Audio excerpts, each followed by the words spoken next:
ఆయన కొనుక్కోలు పిలిచాట. నువ్వు వెళ్ళి వెంటనే వెళ్ళి ఆ వార్తను తీసుకుని వచ్చి చంద్రకవతాన్ని త్వరగా కట్టవచ్చింది అన్నారు. అదంత పరంగా వెళ్ళాడు. చేతితో పట్టుకుని మీదకెట్టేసి జారిపోతుంది చేతులు. ఎన్నిసార్లు పట్టుకున్నా కింద జారిపోతూ ఉన్నామే. తనకి శక్తి రకంగా ఉండే శక్తి అంతా అయిపోయింది. పరమాత్మను ధ్యానం చేశాడు. ధ్యానం చేస్తే లీలా రూపంలో ఆ వాసకిని ఆయన యొక్క కాళ్ళకి అందించాడు. గర్భంతో తీసుకొచ్చాడు, అక్కడ పెట్టాడు.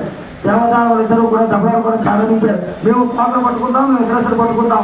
వీళ్ళందరికీ కూడా శిరస్సు వైపే కావాలి. ఎందుకంటే దేవదాంతరం కూడా శిరస్సు వైపే కావాలి అంటే రాక్షసులు కూడా శిరస్సు వైపే కావాలంటారు. ఆ సంగతి నారాయణుడికి తెలుసు.